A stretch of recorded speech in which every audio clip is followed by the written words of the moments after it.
Welcome everyone to another episode of Kiwi Talks. My guest today was a veteran at Nintendo for 15 years. He is a great game designer, worked on games such as Darksiders III, Rise, Son of Rome, and of course Metroid Prime Hunters. I'd like to welcome the mighty Richard Vorodi. How you doing? Hey, how's it going? Thanks for having me, Reese. No problem. I find your story at Nintendo incredibly fascinating because a lot of people don't know, but you were a help desk guy before you were a game designer, right? And then Yeah. you applied for a job as a game designer, and I know you spent a hell of a lot of time fine tuning your CV. What were the Yeah. specific things that you were doing that you really spent on your CV trying to get it right to make sure that you got that job? Yeah, I mean, I had nothing on my CV at that point. I had I had a few months of DigiPen under my belt the school that I was working at or learning at, and so when the opportunity for a junior designer popped up, I was like, well, what can I do to leverage any of the stuff I've learned? It really was a lot of massaging, and a lot of really came down to just essentially a really thoughtful letter to Nintendo saying, this is why I think I'd be an incredible designer for you guys. Put some faith in me, give me a chance, and I won't steer you wrong. How long was the letter? Was it like a page letter? Uh, Yeah, I think it was like a page or a page and a half, something like that. I didn't want it to be too long-winded, but I wanted there to be enough of like the real good stuff. Fair enough. So when you were given the task of doing Metroid Prime Hunters, how much of a clean slate were you given? Like, how much information did Tanabe-san give you, for example? Yeah, one of the really cool things about working at NST was that a lot of times early on, the projects that we were given, they always were based off an existing template, I guess, that you could go on. So for 1080, we were making the sequel to 1080. And Wave Race, we had the sequel to Wave Race. And so when it came time to do a Metroid, well, we knew Metroid Prime was out and existed, and we had all played that and loved it. But the difference here was like, well, now we're making a portable version of Metroid. So it can't really be like the sit-down long play form that Metroid Prime was doing on the GameCube. And so really Nintendo was just like, hey, why don't you take some time, think about what would be the best expression of Metroid or Metroid Prime on the DS. And that's how we ended up coming up with, the bounty system and quick play multiplayer, pop in and pop out. And that was really that. Yeah, I mean, basically everything started from that point. What is a quick, portable expression of Metroid? Because how much time did you spend crafting the story and the lore?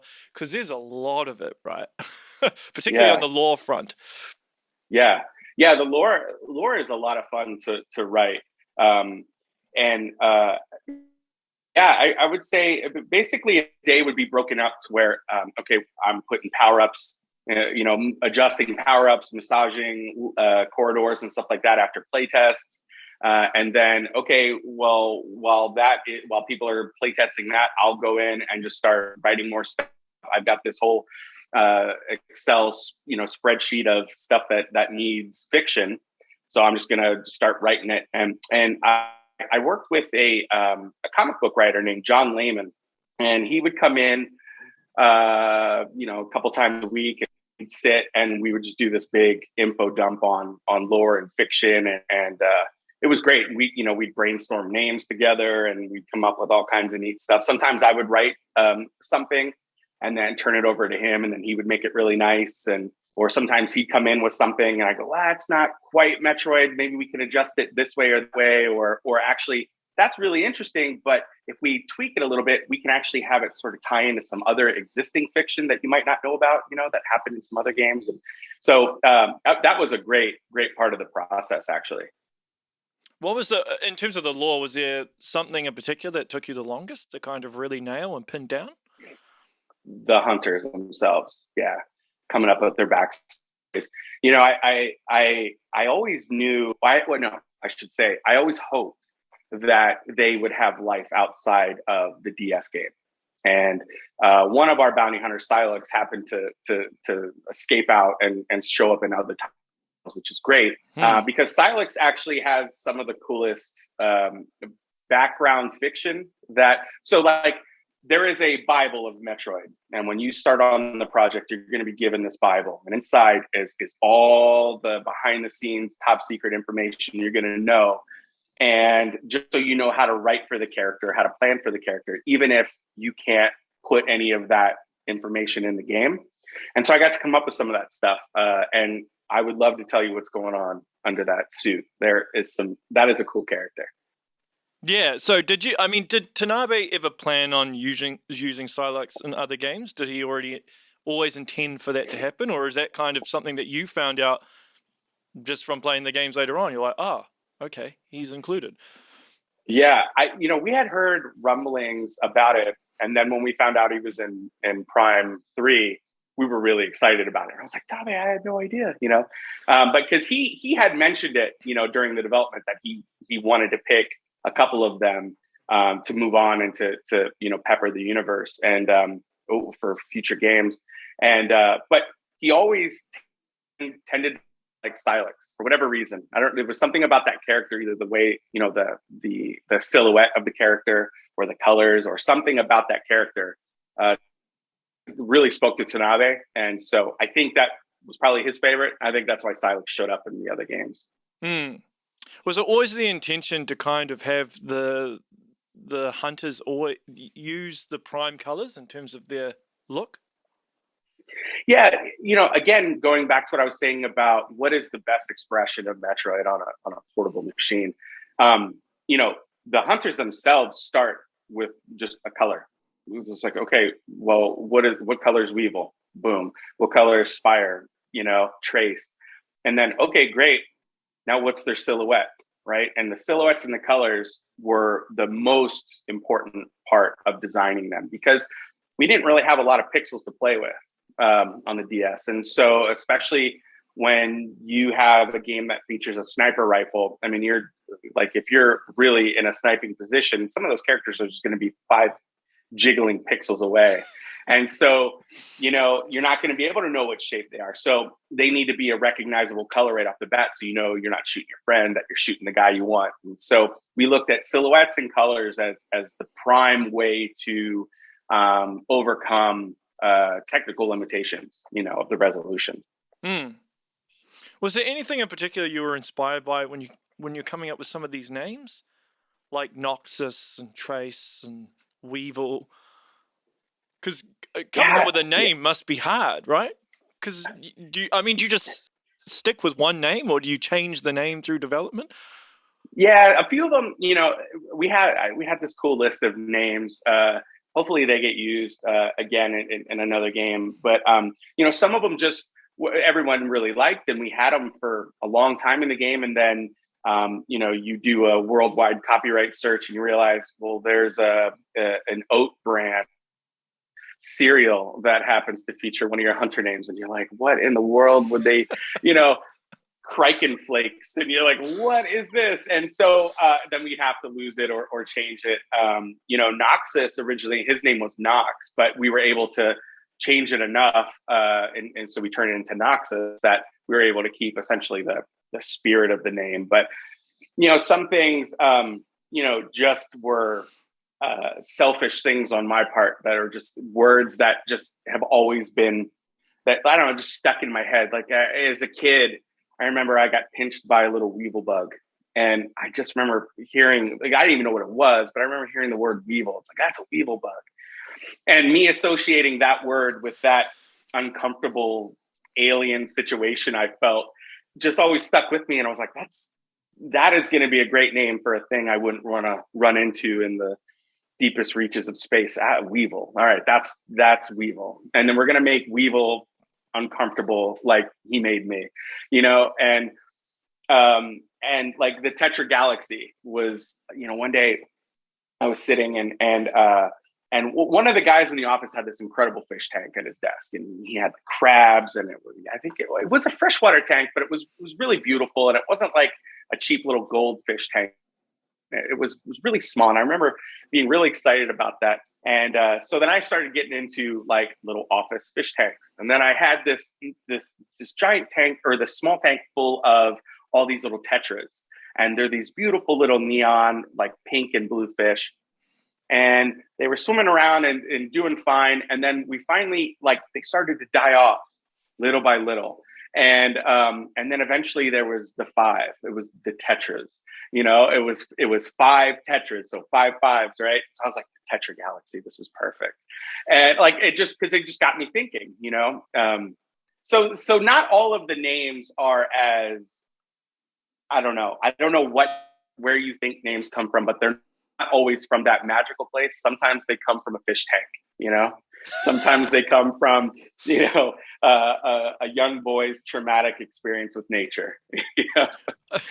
Well, it's pretty funny that you mentioned the Weavel being so traumatic, and yet it's your favorite hunter, isn't it? Weavel's your favorite hunter. Yeah, absolutely. The irony.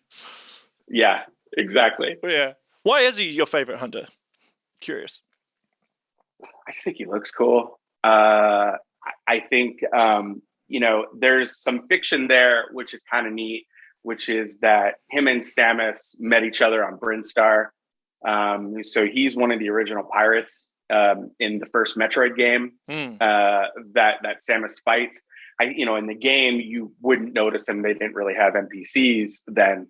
But if that game were to get a remake, like a Zero Mission or something like that, like a new one, you would see Weavel there, and it would be a much more important person in that world, like a sub character.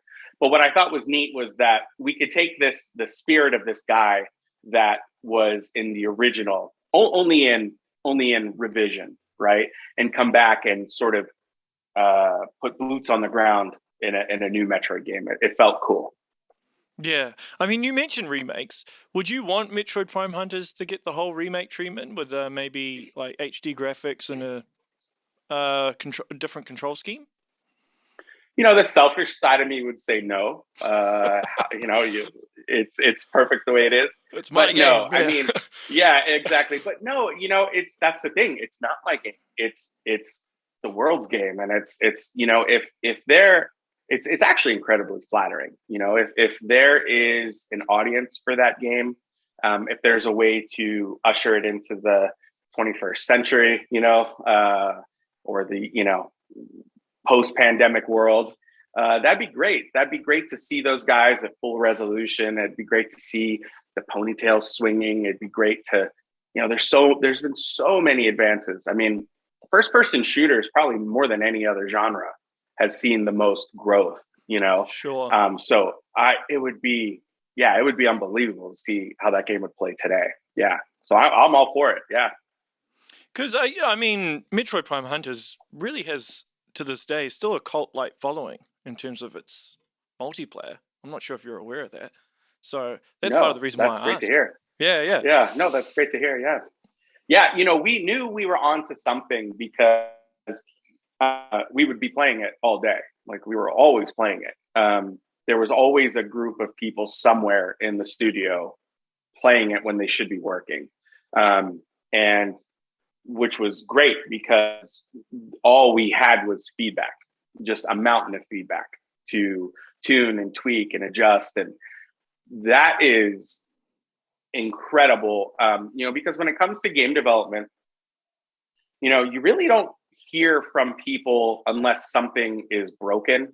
You'll just hear this doesn't work or that doesn't work. It's hard to hear that, hey, this is so incredibly fun, or this is so great when this happens. And also this is broken and this is broken, but more of this, keep doing more of this. Like, I'm excited to see more of this. And that was really one of the first and only times that I've ever worked on a game where that was the case.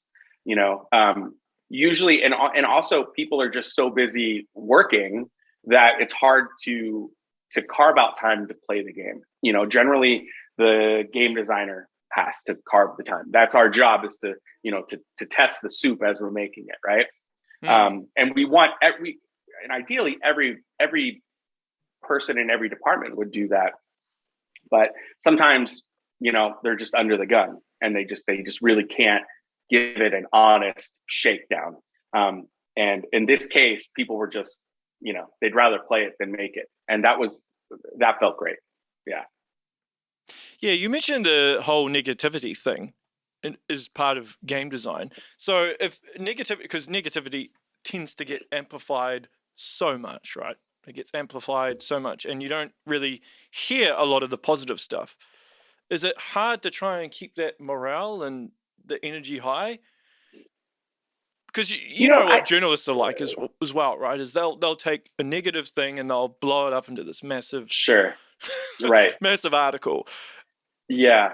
It's funny, Reese, that is basically my entire life, like, or my entire career. It's how do you balance and, stay positive when it's constantly raining on you.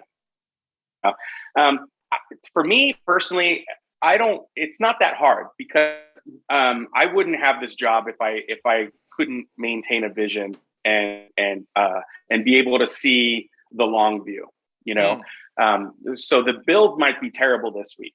It might be bad for the next couple of weeks because we're working on a new system that's breaking all the current systems. But we know once that new system gets in place, we're going to be able to do X, Y, and Z to improve the game.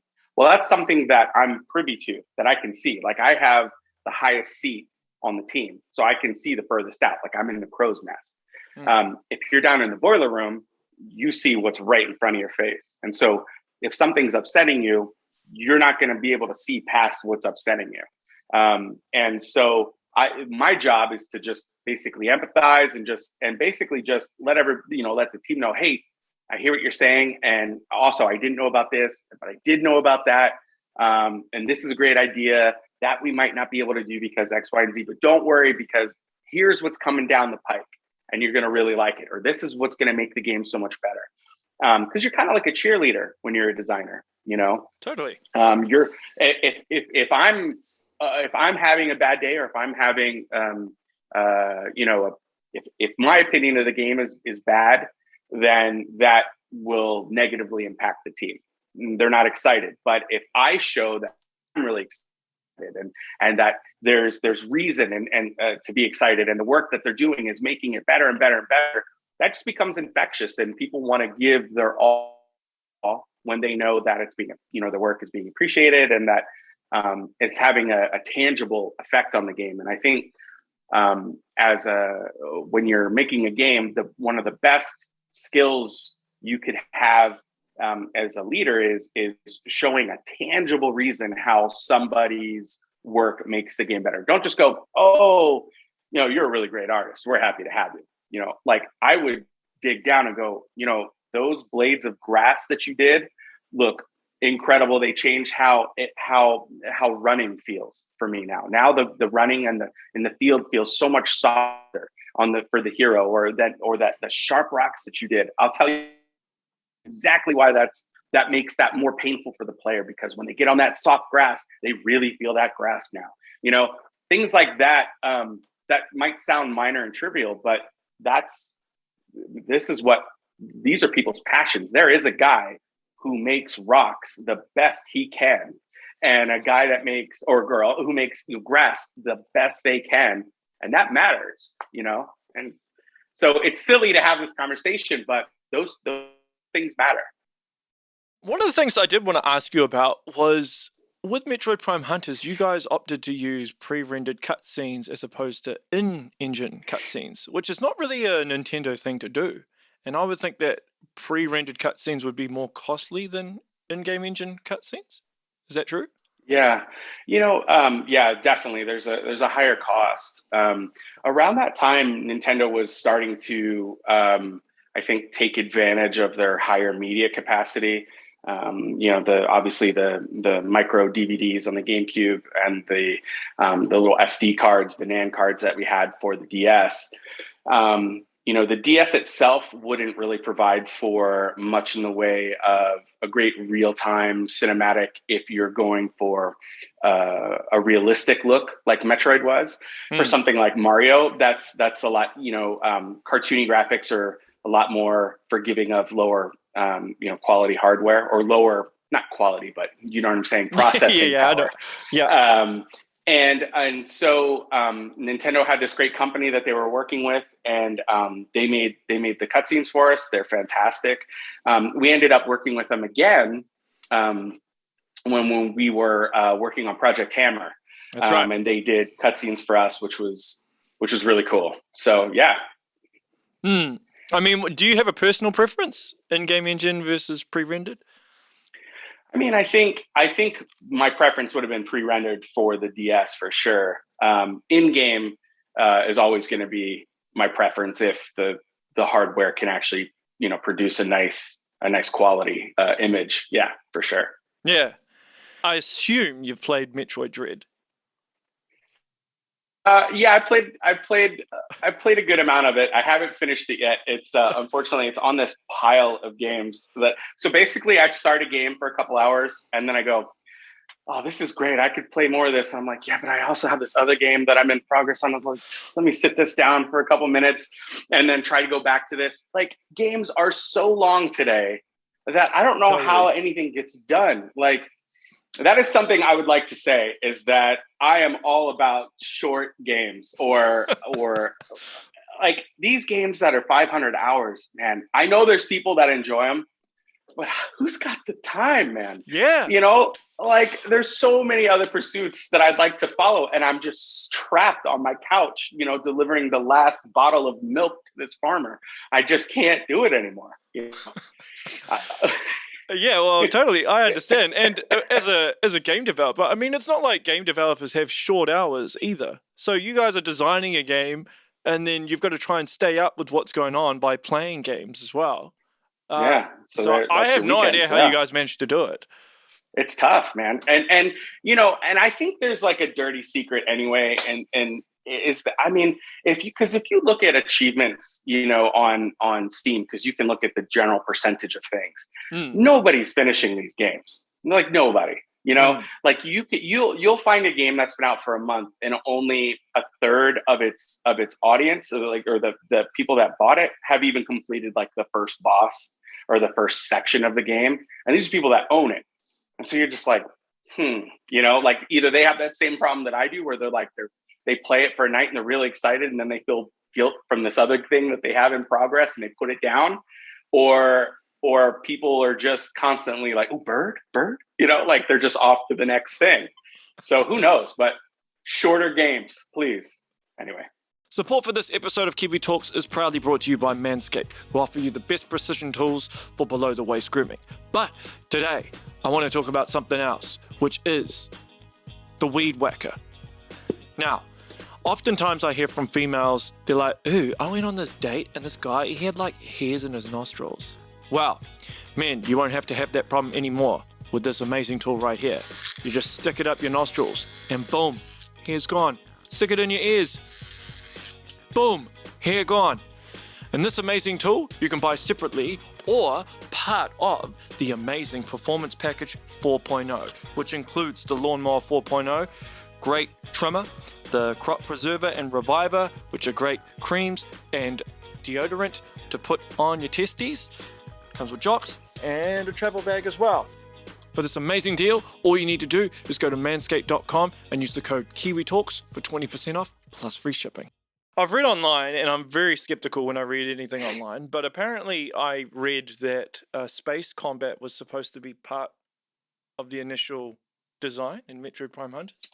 Was it ever considered, or was it something that was just an idea or brainstormed and then just dropped for whatever reason?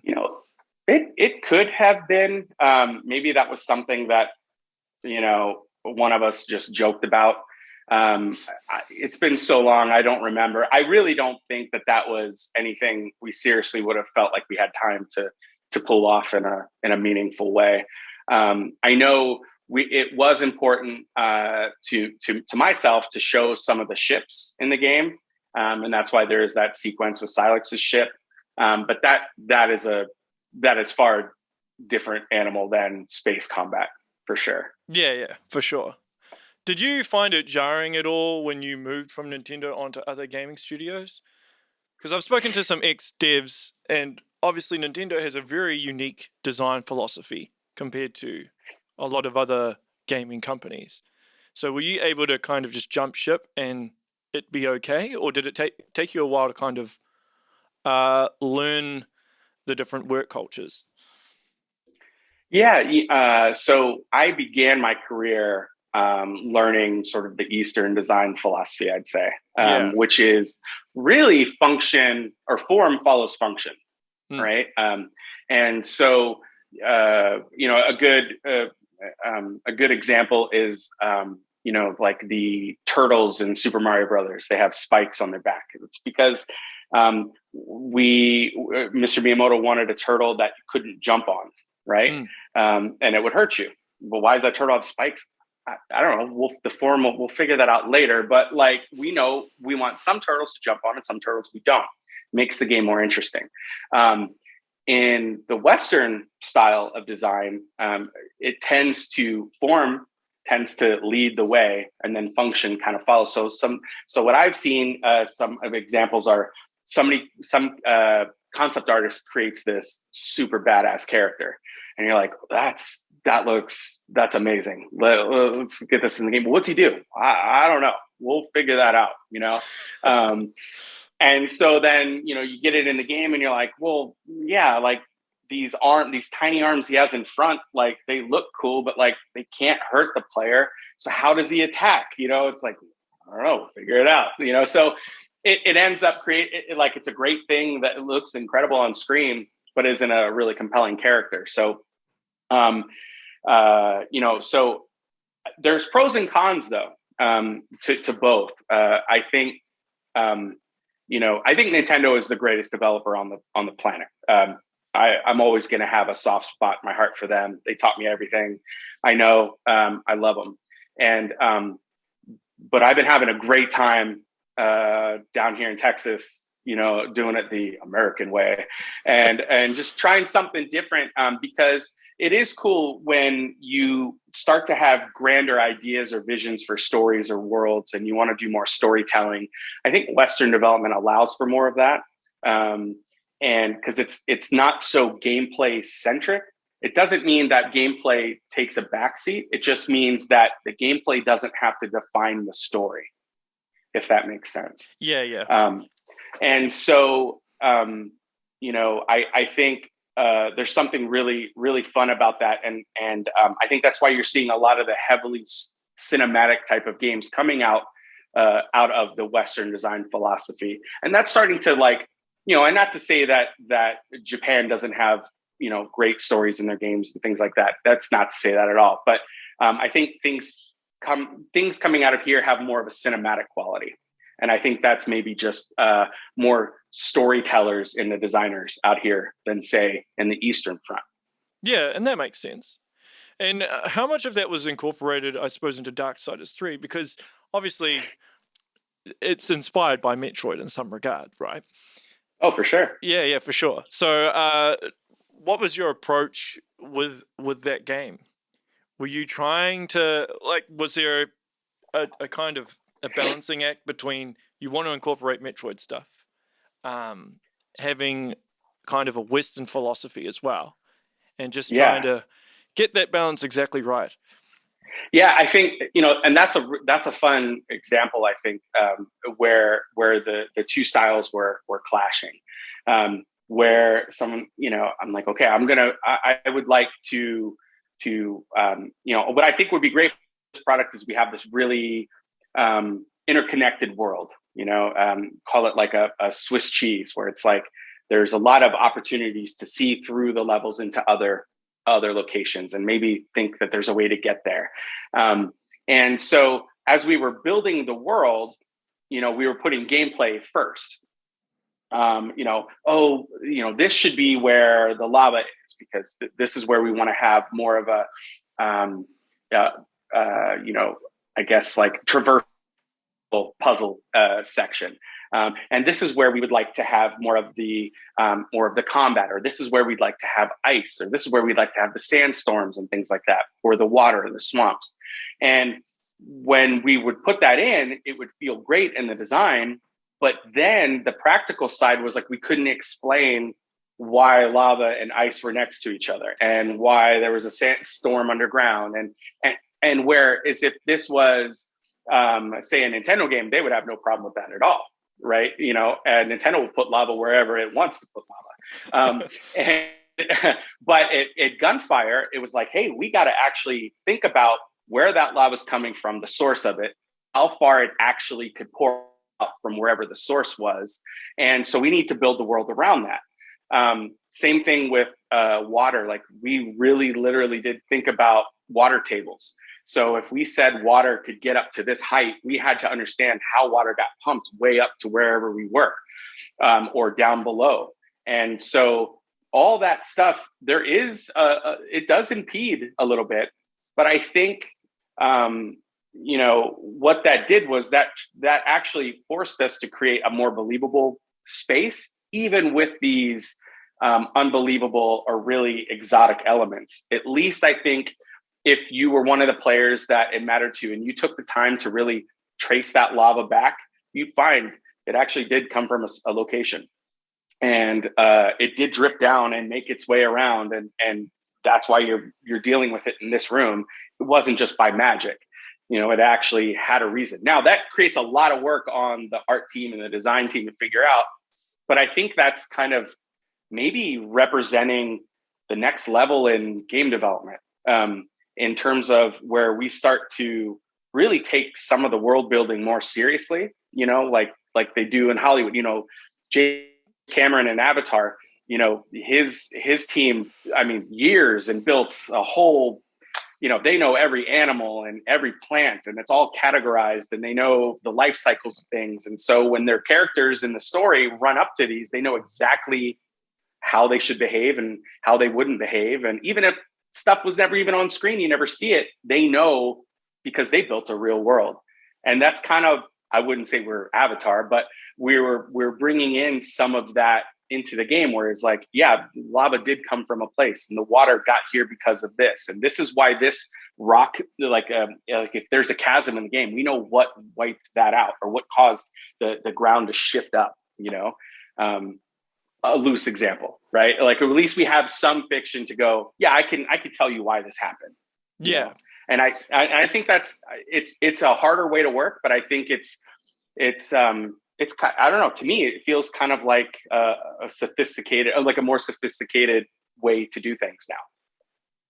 How much does that add in terms of time, in terms of production, though? Like, say, from an environmental standpoint on, say, Prime Hunters, as opposed to an environmental standpoint on Darksiders 3. Two completely different games, two different philosophies. But in terms of how you approach it, how much does that change the production cycle? I guess it depends on the production, to be honest, Reese. Like, there's not really it's not apples and apples, like in Hunters, I might not be worrying about where the lava came from, but I'm worried about how that lava is going to impact the single player playthrough of that map versus the multiplayer playthrough of that map.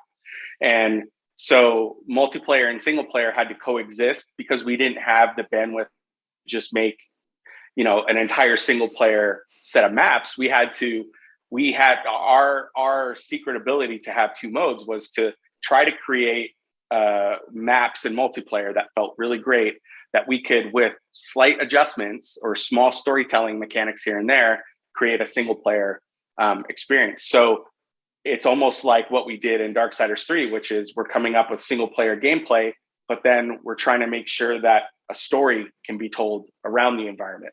So, it's really kind of like the same balancing act, if you think about it. Is it hard to try and come up with creative ideas in terms of something original when it comes to an environment? Because it is, I suppose it's easy to rest on the laurels of, like, say, the typical ice, fire, particularly in Call of Duty, everything's brown. So how difficult do you find it to try and think of these unique ideas in terms of environmental storytelling? Yeah, there's nothing unique under the sun anymore. Like, there's nothing original. And I'm the type of person that really does try to reinvent the wheel every time I'm thinking of a design. But the truth is, even, there's been so many times I've come up with something on my own, and so proud of it and can't wait to share it in a design meeting. Someone's like, oh, Simpsons did it. Or, they'll be that kid or be like, oh, I saw this in Mario. And I'm like, are you serious? Just like that? Yep, just like that. And I'm like, ah. So even when you think you've invented your own thing, there's so many people out there solving the same problems. It's a foregone conclusion that most of us will kind of come to the same, the same answer. Is that demotivating though?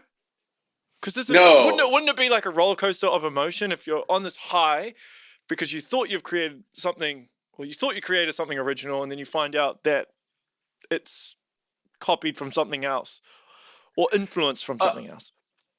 Okay. Well, so that's a good point, but I would say it's the journey, not the destination, right? It's the flexing of the creative muscle. But also, hey, what is Portal except just warp pipes and Mario? Like there's nothing exciting about that. It's the presentation, right? It's all presentation. And so even if we have the same ideas, I'm sure there's a way to present it in a fresh way, in a new way. Yeah, well, that makes sense. What was your experience meeting with Android Jones, as he's known, the concept Android Jones? Yeah, man. That guy he was the most incredible artist I had met up to that point. Andrew is he was one of the concept artists at Retro. Yeah, that's right. And he had come up with a lot of the tone and look for the Prime series and the suit as well. And so he came out, and it was really great. And not to say we didn't have amazing artists at NST, we totally did. It's just that Andrew is that is his character. Like his class type in an RPG is like art guy. You know what I mean? Like his hair is an art installation. His clothes is an art installation. And everything about him is just trying to be not counterculture, but just something that kind of stops and makes you think for a second. And what's really cool about that is that when I would drop off fiction to him and I would say, okay, this is what I've got for Weavel, or this is what I've got for whatever. We would read it. We talk about it. I'd say, these are kind of, I think, how they would move. This would be their alt form. And he'd go, got it. And then he would just draw outlines. He would just whip this stuff up. And you'd come back in 20, 30 minutes and here is this living, breathing creature, on a screen that just came from some words that you printed out, on an 8x11 sheet of paper. And you're like, that's it. There it is. That's the thing. And it just was so cool and so exciting. And I think I was such a fan of the Prime art style and the Prime world building and all that. So to see that in our own studio was almost just maybe kind of like me just being a fan and getting to, see the inside of that. But yeah, that was great. Yeah. Very cool. Was he nailing everything out the gate though? Or were there refinements or iterations? Like he'd submit a piece and then you might be like, well, maybe you can change this. Or would he just get it right first time? No, yeah. No, it's not like that. No, I mean, nobody does, right? Because there's always push and pull. But there would be enough. What was great about what he would produce is it would spur conversation. So even if something you looked at right away you knew wouldn't work, it would still become a conversation piece. You're like, well, what if we did try that, but we just did it more like this? And that's what was great about looking at the concepts, is because he didn't just create one character, and it just came down from heaven and there it was done. It was, he'd create 12 different silhouettes for the guy, and you would blend and you would take those pieces and pull them in and add and to create the thing. But there was always something neat to look at and always something exciting to, you're always looking forward to the next day. You're like, I wonder what we're going to see today, or the next guy to come online. Because when you're in pre-production and there is nothing on the screen except a few polygons and, a gray box room, when art finally starts coming in, it's a great time. Like I remember our programmers and our artists were working together and on the morph ball. And the day that they finally got like a specular highlight on the morph ball, like it was a party at the office. It was like the coolest thing we had seen. We had specular highlights on the DS and this morph ball's rolling around, and we had multiple light sources, and you know, our team would just, like, somebody on the team would just get an idea for something and bring out this one little effect, and it would just change. All of a sudden the armor's shiny. You're like, that's Samus. That's really it, you know? And it's wonderful. It's great, you know? So anytime stuff is getting built, it's an exciting time. Did you ever take, like, say you might have an original idea for a hunter, and then some of that you'd take away from it and maybe put on another hunter? Were there like meshing of ideas, or was it kind of just a separate thing? Yeah, yes, definitely. I'm trying to, I don't have a good example right now, but I do know that we ended up changing the alt form of one and giving it to the other. It just made more sense for some reason. I can't remember, but it was like a big deal at the time. It's like, can we do this? Like, is that sacrilege? Like, we've had this character this way for so long. And we're just like, oh, it just plays better if we do that. I can't remember who it was though. Because you guys also had to create morph ball equivalents of all the hunters, right? So was that difficult to think of the different ways in terms of how they morph? No, I mean, I'm sure if you and I sat down and we would come up with a bunch of ideas. So it's not hard to generate the ideas per se. It's hard to, I think the challenge comes into how do you balance A, B, C, D, E, F, G, you know, like how do you get those all to work together? As opposed to just like, oh, this is a cool idea. Like, sure, that might be a great idea. And we make it and we find out it obliterates everything in the game. And nerfing it still doesn't help, because now it feels like, you know, if you make a giant gun and it shoots like a little pellet, you're going to be like, I can't nerf this thing any further. Why is this a giant gun? This is ridiculous, you know? So you got to be careful with your visual language. And so that's really where the challenge comes from. It's like, what's a neat alt form, or what's a neat ability that can counter other abilities, but still has a weakness to the rest of them.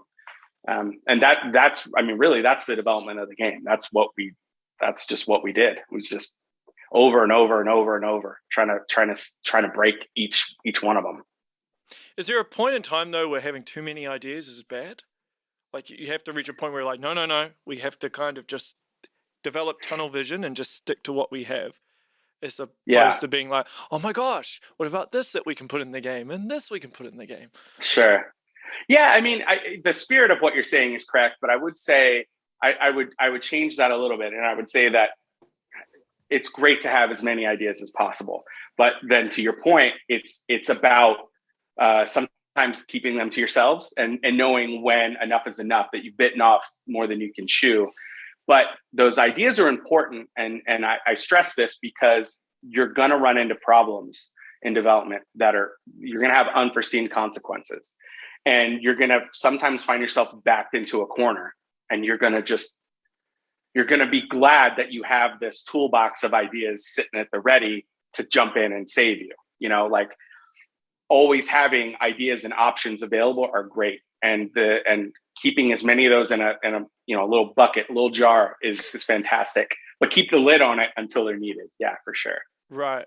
Besides Android Jones, was there any assets or anything that Retro gave to you to help with the development? Because obviously it looks like Prime, like it looks like the Prime games, from the gun, you know, to the certain layout, the art style, even to a certain extent.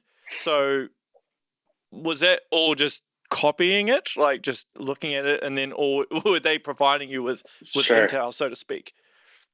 Well, Retro, they provided us with a lot more than just assets. I mean, they did send some assets, but I mean, they basically gave us a template for the game. You know, so they, you know, spiritually they did a ton of work for us. But every asset in the game we had to rebuild from scratch. You know, I mean, their arm cannon might be 50,000 tries. Ours might be 200. So, you know, you have to build from scratch.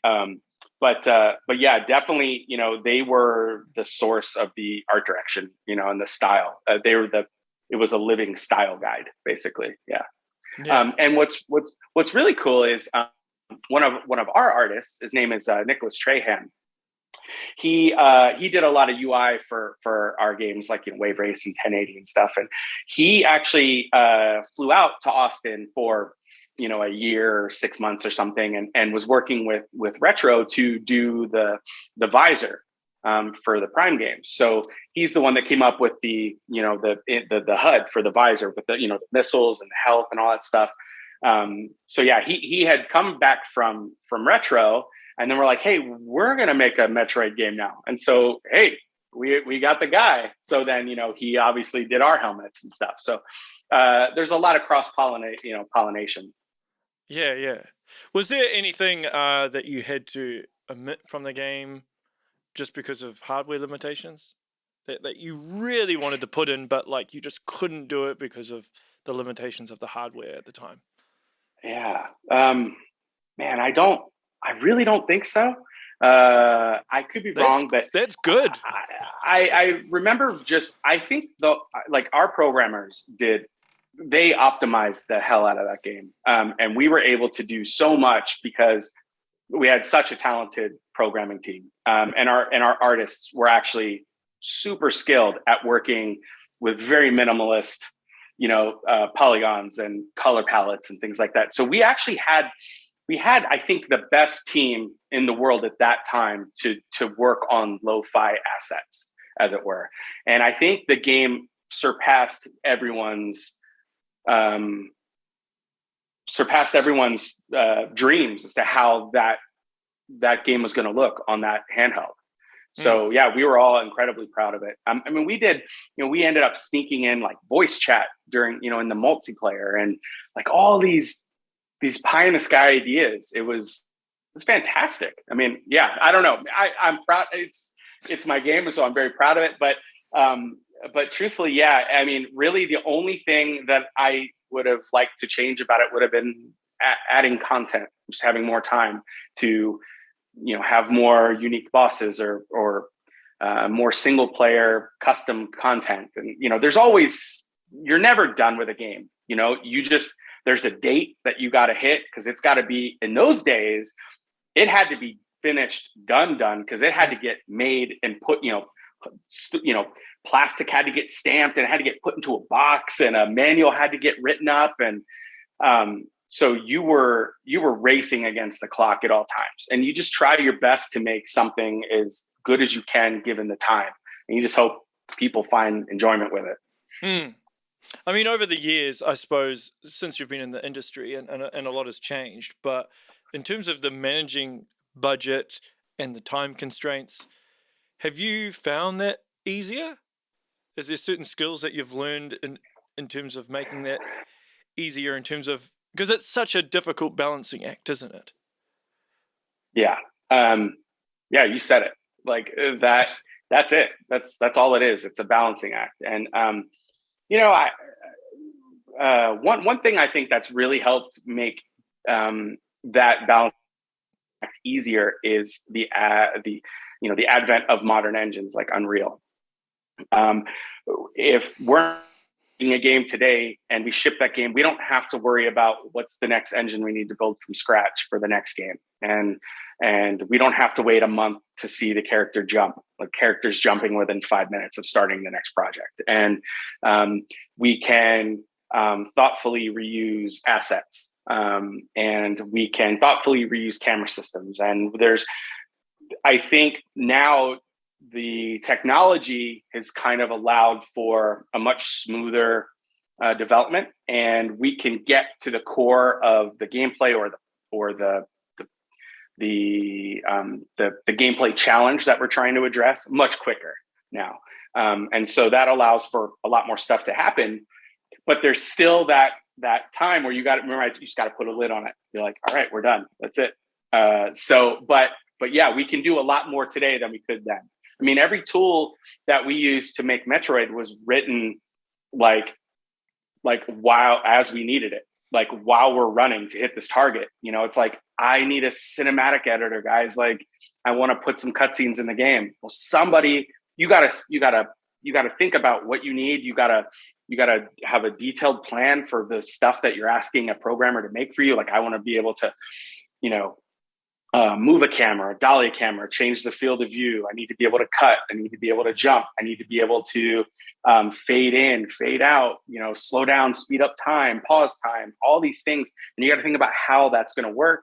And then someone has to then just go build it on top of writing the AI routine for another creature, and it's like they're working on code that like doesn't even really show up in the game except for in the way of a cutscene,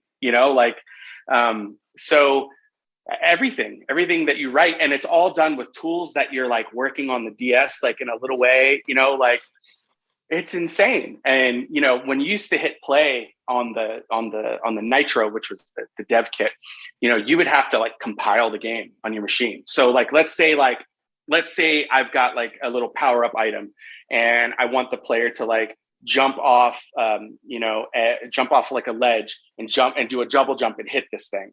Right. Well, the metrics were a lot harder to hit back in those days because unless you had snap tools, you had to guess how, like if your character can double jump 4 snaps, well, then you put your power up 4 snaps and hit it. But if you didn't have snaps back then, you had to just kind of eyeball where it went. So let's say I just miss it. Oh, man, I got to stop the game, go back in, change it, right? Recompile for 10 minutes. Go through the title screen, start up, fly over to the section, land there, kill all the enemies in the room so they don't kill me, and then try to make my jump. Oh, I was so close, 2 pixels away. Stop the game, blah, blah, blah, blah, blah, blah, blah, blah, blah. And it's like, and you come home or, you go to lunch, like, hey, man, so how's your day been going? Like, good. I got that 1 power up in position of that double jump. Like, I'm a hero, And it's like, man, there's so much game to build, but I'm stuck getting this power up adjusted. We don't really have those issues today, which is it's awesome, so. A final question before I let you go is, so because you are designing games and the tech is always changing, plus I suppose you have to spend time with your family as well, and you have to try and play games to try and keep up with what's going on. How do you manage all of that? Like, I read recently that Peter Jackson has sold part of Weta to Unity, right? Which is going to change technology quite dramatically again, because a lot of film assets from Weta are going to be incorporated into the engine, which is probably going to make a dramatic change to the engine in question. So you've got to try and stay up with that, I'm sure, while trying to manage all these other things. How much of a difficult task is it, and how do you manage to stay on top of it? Yeah, well, I have no problem being a horrible husband and a terrible father. No. No, I mean, it really is, it is a balancing act, and it's tough. When you have to learn, you just go into a learning phase and you just try to absorb as much as you can. And then when your day is done, you try and compartmentalize and stop it. And then let's move on to the next Lego project my son is working on, and get excited about it. I think what makes it possible is just being able to be excited about whatever it is you're doing at the moment. Because I don't really think there is an actual way to balance all that stuff that you've said, because each one of those components is going to lack in some way. It's just about being able to get as much from it as you can with the time that you have with it. And just be excited to be around it. So if it's learning time, be excited to learn it so that you learn as much as you can. If it's time with your family, be excited and be present. If it's playing games, try to pick the short ones, or, get the achievements that you can, and then and call it good, because we only got so much time in the world, Totally. But are you able to be content with it, or are you ever overwhelmed and just like, oh my gosh, it's too much. I'm having a blast.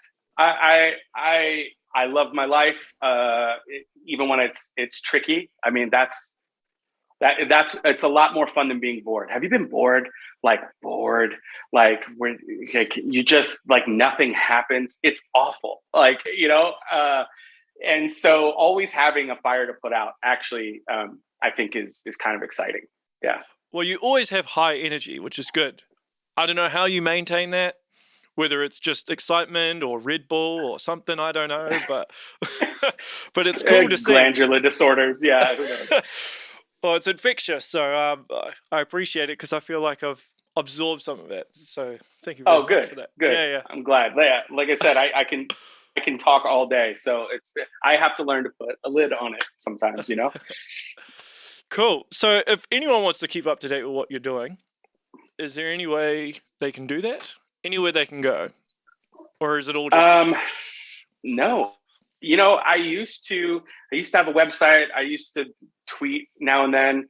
I don't really do that stuff, man. I really value my privacy. And I don't and it's, I don't know, it maybe sounds a little weird, but I don't really think of it as my work. It's really, you know, I would say if you're excited about stuff I'm doing, check out Gunfire Games. Like that's the team that I work with, and you'll find my stuff in there, and you'll find the rest of our team's stuff in there. You know, whatever I'm working on, it's always it's a team. I'm not like if I was a rapper or a singer or something, I'd say, yeah, follow me. But I'd say follow our team. You know, that's where you're going to see the work anyway. Good way to put it.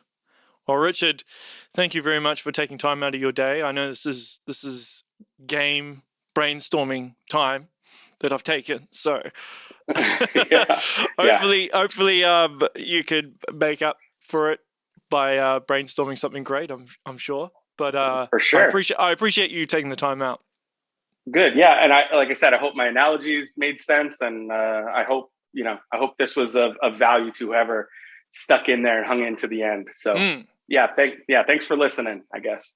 Yeah, well, I definitely took a lot from it, so I'm sure other people will as well. So thank you very much. Cool. All right, well, that's the show, everyone. Make sure you share, like, and subscribe. And until next time, stay safe.